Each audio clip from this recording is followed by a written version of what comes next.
제26장.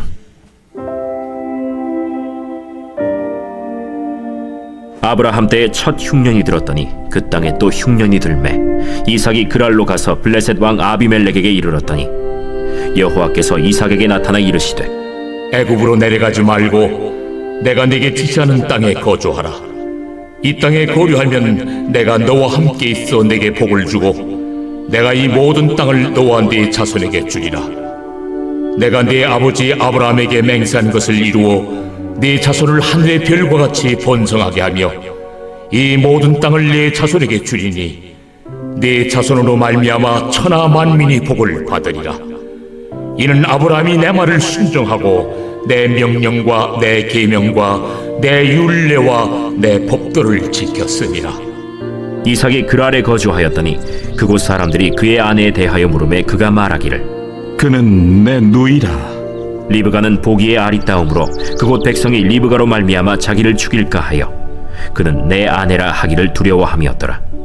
이삭이 거기 오래 거주하였더니 이삭이 그 아내 리브가를 껴안은 것을 블레셋 왕 아비멜렉이 창으로 내다본지라. 이에 아비멜렉이 이삭을 불러 그가 분명히 내 아내거늘 어찌 내 누이라 하였느냐. 내 생각에 그로 말미암아 내가 죽게 될까 두려워하였음이로라.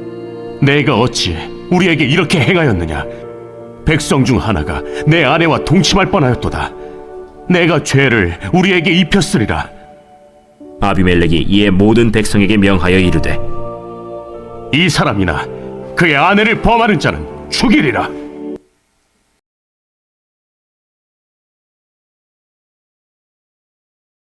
요즘에 그 이스라엘의 전쟁이 나가지고 굉장한 심각한 사태까지 오게 됐죠. 5차 중동 전쟁이 일어날 것 같다. 이제 그런 이야기도 하고 하는데 제가 좀 재미난 건 아닌데 조금 아이러니한 것을 하나 발견했어요. 그 뭐냐면 그 하마스가 이스라엘을 공격을 해가지고 이제 전쟁이 터졌는데 미국의 하버드 대학을 비롯한 여러 유수의 대학들의 학생들이 팔레스타인을 지지하는 성명서를 막 발표하고 대자보를 붙이고 그랬습니다. 우리는 팔레스타인을 지지한다.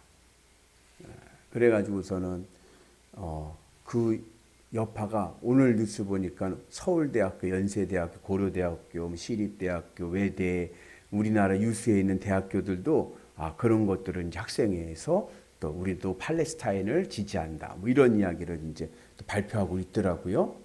그래서 재미난 건 뭐냐면 미국에서 이렇게 이제 뭐 미국의 하버드 대학을 비롯해서 유수의 대학들이 우리는 팔레스타인을 지지한다고 해가지고 개인 이름으로 낸 게 아니라 학생의 이름으로 낸 거예요. 그건 학생회들이 많잖아요. 동아리들도 많고 단과 대학들도 많고 그러니까 이게 학생의 이름으로 해서 밑에다 성명을 쫙 단 거예요. 뭐 예를 들자면 뭐 정치 외교학과 학생회, 그 다음에 뭐 풍물 동아리회, 뭐 이런 식으로 한 거예요. 미국의 월스트리트 그 금융 중심지 아닙니까? 거기에 있는 대기업들이 그 대학교의 동아리에 있는 블랙리스트를 뽑았습니다. 누구가 했는지를 확인한 거예요. 그리고 이 사람들은 뽑지 않는다. 그렇게 한 거예요. 로펌이나 월스트리트에 있는, 왜냐하면 미국의 대부분의 자본들이 유대인들이잖아요. 그러니까는 그래? 우리들은 너희들 취업 안 시키지. 안 뽑지. 팔레스타인을 지지하는데 우리가 어떻게 뽑아? 그래가지고 그 학생의 명단에 있는 명단들 다 리스트를 다 이제 뽑아가지고 블랙리스트를 쫙 올린 거예요. 그래가지고 그 일이 이제 딱 터지니까는 어떤 일이 생겼냐면은 그 학생에 소속된 학생들 중에 나는 반대한다. 나는 반대한다. 나는 거기에 설명 안 했다. 막 이런 일들이 또 생기는 거예요. 아니 그래서 제가 이게 양심과 정의로 자기네들은 팔레스타인을 지지한다고 했을 텐데 아니 그 취업 안 시켜준다고 해가지고 그렇게 또 변절하는 하룻밤새 변절하는 건 또 뭔가. 아마 우리나라도 뭐 서울대학교를 비롯해서 뭐 웬만한 유수의 대학들이 지금 막 그 발표하는데 아마 삼성이나 현대나 이런 데서 우리 그러면은 그런 리스트에 올린 사람들 뽑지 않는다 그러면은 어떨까 그런 생각을 하게 되었습니다. 예전인데 한 10년도 더 지난 일이에요. 서울에 어느 유명한 목사님이 우리나라 이름만 대면은 알만한 굵직한 대기업 임원하고 식사를 한번 하게 됐답니다. 식사를 하는데 그 임원이 그런 이야기를 하더래요. 목사님한테, 목사님, 사실 이거 비밀인데요. 우리 그룹은 면접할 때 서류를 보지 않습니까? 거기에 종교란에 기독교라고 쓰면은 마이너스 1점으로 시작합니다. 그러는 거예요. 면접에서 마이너스 1점 감점으로 시작된다는 거예요. 여러분 취업에서 0점 몇 점 소수점짜리로 떨어지는데 1점을 감점하면 큰 점수를 감점하는 겁니다. 그 왜 그러냐 그랬더니 기독교인들은 조직에 도움이 안 됩니다. 주일날 교회 가고 뭐 모임하면은 톡 빠지고 뭐 해야 된다 뭐 해야 된다 그러고 또 회식 가면은 또 술도 안 마시고 분위기 다 망치고 조직에 융화가 안 된다는 거예요. 기독교인들은. 그래서 웬만큼 실력이 아니면 뽑질 않는다는 거예요. 물론 지금은 그렇지 않겠죠. 지금은 이제 블라인드 면접하고 그러니까 그러는데 10여 년 전 일이에요. 우리나라 유명한 대기업에서 그런다는 거예요. 그러니 이제 그 목사님이 그 얘기를 이제 설교 시간에 하신 거예요. 자기가 만났는데 그 기업에서 그런다는 거예요. 그런데 그 부모님들에게 얘기하는 거예요. 만약에 여러분들 자녀가 그 기업에 원수 넣는다 그러면 종교란에 기독교라고 쓰라고 하시겠습니까? 아니면 무종교라고 쓰라고 하시겠습니까? 우리나라 대기업에 취업하는데 면접 마지막 단계에 왔습니다. 어떻게 하시겠습니까? 떨어져도 내 정체성을 드러내겠습니까? 아니면 주님 이번만 눈 감아주세요 하고서는 우선 붙고 보자 하시겠습니까? 그 제가 이번에 그 팔레스타인 그 일을 보면서 야 이게 이 학생들이 뭐 하버드하면 유명한 대학 아니에요. 그 비롯해 많은 대학들이 뭐 다 그렇게 해놓고서는 그 블랙리스트 쫙 뽑아갔다고 해서 거기서 또 커밍아웃 우리는 안 하면 반대한다 난 취소한다 이런 게 너무 이게 좀 우습지 않나 그런 생각을 하게 됩니다. 그러면서 오늘 우리가 또 아브라함의 이야기를 보면 우리가 신앙의 믿음의 양심을 지키고 아브라함과 같은 믿음으로 승리하는 은혜가 있기를 주님의 이름으로 축복합니다. 아브라함은 어떠한 믿음이에요? 하나님만 바라보는 믿음인 거예요. 하나님 앞에서는 아깝지 않은 믿음. 마이너스 1점이 뭐냐? 마이너스 2점을 해도 나는 기독교라고 쓰리라. 아멘이십니까? 예. 그러한 은혜가 있기를 축복합니다. 근데 아브라함의 그 믿음이 어디에게 흘렀어요? 그 복이 아들에게 흘렀어요. 이삭에게 흘렀어요. 하나님께서 아브라함에게 너는 복이 될지라. 너는 복의 통로가 된다. 복의 근원이 된다. 그리고 언약을 주셨는데 그 복이 이삭에게까지 흐르게 됩니다. 그래서 오늘 말씀에 보면은 천하 만민의 복을 받게 되죠. 4절에서. 그리고 오늘 말씀 딱 11절에 끝나는데 12절에 가면서부터 그 다음에 이야기를 보면은 아브라함이 몇 배의 복을 받냐면 100배의 복을 받는 이야기가 나옵니다. 그러니까 앞에와 뒤에서 아브라함의 믿음으로 이삭이 천하 만민의 복도 받고 100배의 복을 받는 은혜가 있게 된 줄로 믿습니다. 그런데 그 사이에 무슨 이야기가 있냐면요. 부전, 자전이라고. 아브라함이 사례를 누이라고 2번이나 속인 건 아니야. 사실은 누이가 맞긴 맞으니까 이복 형제니까. 하여튼 그래도 아내인데 아내라는 걸 숨긴 사건을 2번 있었죠. 그죠? 근데 그 사건과 똑같은 사건이 오늘 이삭에게도 또 일어납니다. 그래서 대부분의 분들은 아이고 이게 부전자전이라고 아버지가 바람을 피면 아들도 바람을 피고 아버지가 술주정뱅이면 아들도 술주정뱅이고 뭐 이렇게 얘기를 하는데 우리가 조금 관점을 달리해야 돼. 왜냐하면 아브라함은 믿음의 조상이고 우리에게 믿음이 무엇인지를 보여주기 때문에 이걸 믿음의 관점에서 봐야 됩니다. 그리고 아브라함이 사례를 누이라고 얘기했을 때 그 이유에 대해서 아브라함은 아비멜렉에게 이야기할 때 뭐라고 얘기하냐면 나는 이미 하나님께서 나를 하란에서 가나안 땅으로 가라고 하셨을 때 본토 아비 집을 두고 가라고 하실 때 난 그때 내 마음을 접었다. 사례를 접었다. 그때부터 사례를 내가 누이로 이야기하라고 했다. 왜요? 내가 하나님의 일을 하다 보면 가정과 아내를 지킬 수 없다라는 것을 알았어요. 왜냐하면 그때는 치안이 부재했기 때문에. 그래서 아브라함은 내가 아내를 지킬 수 없다 할지라도 나는 믿음의 길을 가리라. 그래서 마음에서 딱 내려놓은 거예요. 그때부터. 그러고서 믿음으로 갔다. 그렇게 이야기를 하지 않습니까? 오늘도 마찬가지인 거예요. 오늘도 아브라함의 복으로 이삭이 천하 만민의 복과 백배의 복을 받았다라고 말씀하면서 그 사이에 이 이야기를 소개하고 있는 것은 부전자전. 아브라함의 부정적인 모습이 흐르고 있다는 얘기가 아니라 아브라함의 긍정적인 믿음이 이삭에게도 있었다는 겁니다. 그래서 오늘 이 사건은 아브라함의 믿음이 이삭의 믿음으로 연결되고 그리고 흐르고 있다는 것을 우리에게 보여주고 있습니다. 차이는 뭐냐? 이 이삭과 리브가의 관계는 오촌입니다. 오촌. 오촌이 무슨 관계인 줄 아시나요? 예전에 국어 시간에 우리 고등학교 선생님이 국어 시간에 말씀했는데 가끔 가다가 이제 연애하다가 들통나면은 그런다는 거예요. 여자아이들끼리 만나서 야, 저 오빠 누구야? 저 오빠 누구야? 그러면 오촌 오빠. 오촌은 오빠가 아니죠. 오촌은 뭐예요? 오촌은 당숙이죠. 그죠? 그래서 뭐 얘기할 때 오촌 오빠 그러면 연인이라는 사귀는 사이다. 그런 이제 옛날에는 그런 의미로도 쓰였다고 그러더라고요. 근데 이 아브라함이 이삭의 아버지지 않습니까? 아브라함의 동생 나홀의 손주입니다. 리브가가. 그래서 이삭하고는 오촌 관계에 있습니다. 그런데 오늘 그 이삭이 이제 리브가가 아비멜렉에게 할 때 누이라고 이제 이야기를 하죠. 그러면서 나중에 들통이 났을 때 아비멜렉이 이야기합니다. 너 왜 그랬냐? 그랬더니 오늘 이삭이 뭐라고 그래요? 죽을까 두려워 그랬습니다. 죽을까 두려워.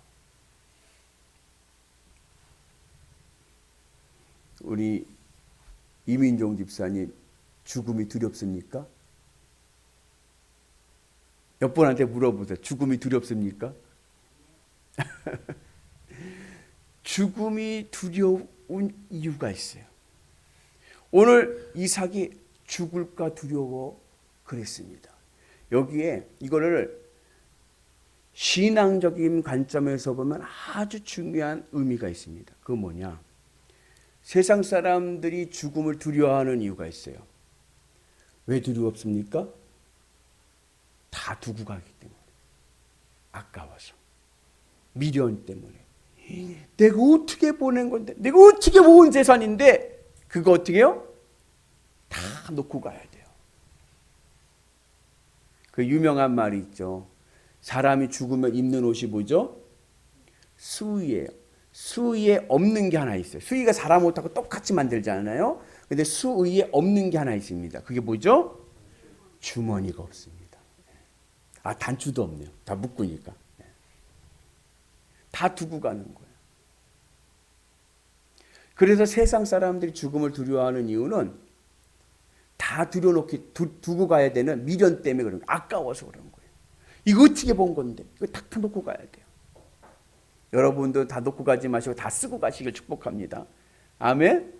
맛있는 것도 사 드시고 나에게 좀 투자해. 아니 저한테 하는 얘기가 아니라 본인들에게 본인들에게 투자를 해서 이번 주말에는 좀 맛있는 것도 외식도 좀 하고 탕수육도 좀 먹어보고 탕수육이 더 은한가? 저는 짜장면에 탕수육이 제일 맛있더라고요. 그죠? 그때가 뭐 그런 거 있잖아요. 좀 맛있는 것도 좀 사 드시고 옷도 좀 좋은 거 좀 입으시고 괜찮아요. 그래가지고서는 자기에게 투자해서 좋은 나중에 100세 넘어가고 한 120세 정도 되면요. 고기 먹고 싶어도 못 먹을 수도 있어요. 소화가 잘 안 돼서. 그러니까 지금 많이 드십시오. 아멘이십니까? 아멘? 그래서 여러분 힘내시고. 그런데 믿는 자에게 죽음이 두려운 이유가 있어요. 믿는 자도 죽음이 두려워요. 왜요? 하나님의 뜻이 멈추기 때문에 그런 거예요. 나를 통해서 이루어지고 있는 하나님의 뜻이 스탑되기 때문에 두렵습니다. 한 시대 내가 주님 앞에 쓰임 받아야 되는데 주님이 부르시면 주님의 이 맡기신 사명을 온전히 감당하지 못하고 가야 되는 것이 두려운 거예요. 주님의 뜻을 이루며 살아가야 될 내 인생이 그러지 못하고 여기서 멈추는 것이 두렵습니다. 오늘 우리의 두려움은 후자가 되기를 축복합니다. 믿는 자의 두려움이 있어서 여러분 건강하고 생명 있는 시간에 주님 앞에 충성하셔서 귀한 은혜의 열매를 맺는 백성들 되기를 주의 이름으로 축복합니다. 근데 중요한 것은 뭐냐? 아브라함 믿음이 이삭에게 흘렀다. 그래서 하나님께서 아브라함에게 줬던 복의 은혜를 이삭에게도 주셨다. 그래서 아버지의 믿음이 중요합니다. 부모의 믿음이 중요한 거예요. 그래서 오늘 말씀의 제목이 좋은 아버지인데 우리가 좋은 믿음의 아버지 되기를 축복합니다. 아버지를요 크게 세 유형으로 나눌 수 있어요. 그것은 첫 번째 뭐냐면 자녀를 사랑하는 아버지입니다. 두 번째는 자녀에게 무관심한 아버지입니다. 세 번째는 자녀에게 진정으로 도움을 주는 아버지입니다. 첫 번째 자녀를 사랑하는 아버지는 어떠한 아버지냐면은 자녀를 너무 사랑하는 거예요. 그래 너무 사랑하는데 누구의 입장에서? 본인의 입장에서, 아빠의 입장에서 자녀를 사랑하는 거예요. 그래가지고 자녀들이 인생을 살아봤잖아요. 그러니까는 인생이 만만치 않다는 것을 아니까 미리 쌓아두려고 해. 스펙을 쌓아주려고 해요. 그러면 아이들이 아우 나 싫어 나 싫어 그러면 뭐라 그래요? 임마 이게 나 좋으라고 하는 거냐 다 네 좋으라고 하는 거요 하면서 잔말 말고 따라와. 학원도 보내고 모두 하고 막 그러는 거예요. 근데 사실은 자녀를 사랑해서가 아니라 대리만족을 하는 겁니다. 내가 하지 못했던 것, 내가 이루지 못했던 것을 얘를 통해서 보상을 받으려고 하는 거예요. 그러니까는 엄격한 말로 하면 자녀를 사랑하는 게 아니라 본인을 사랑해서 자녀를 이용하는 겁니다. 이러한 자녀 양육은 건강하지 못한 양육입니다. 믿음의 아버지로서는. 왜냐하면 이렇게 세상에서 자녀를 사랑한다고 하면서 대리만족으로 자녀를 양육할 때 세상적인 가치관으로 보기 때문에 그런 거예요. 스펙을 쌓아야 돼. 좋은 학교 나와야 되고 좋은 직장 나와야 되고 그런 어떤 세상적인 스펙을 쌓게 하려고 합니다. 그러다가 뭘 놓쳐요? 그러다가 믿음을 잃어버리는 거예요. 사도 바울의 말에 의하면 이거는 좀 극단적이라고 할 수도 있지만 사도 바울이 뭐라 했어요? 자기가 예수님을 믿고 난 다음에 자기가 가지고 있던 세상적인 스펙이 대단했거든요. 바울이. 근데 그것이 뭐와 같다? 배설물과 같다. 배설물. 그러니까 자녀를 사랑해서 세상적으로 자녀가 뒤처지지 않도록 스펙을 쌓아주려고 자꾸만 하는 것은 결국은 영적인 배설물만 만들어주는 겁니다. 나중에 여러분 천국 갈 때요. 그거 다 필요 없는 것들인 거예요. 그래서 자녀를 사랑한다고 하지만 사실은 아버지의 이기적인 마음이 자녀에게 영적 배설물만 만들어주고 마는 거예요.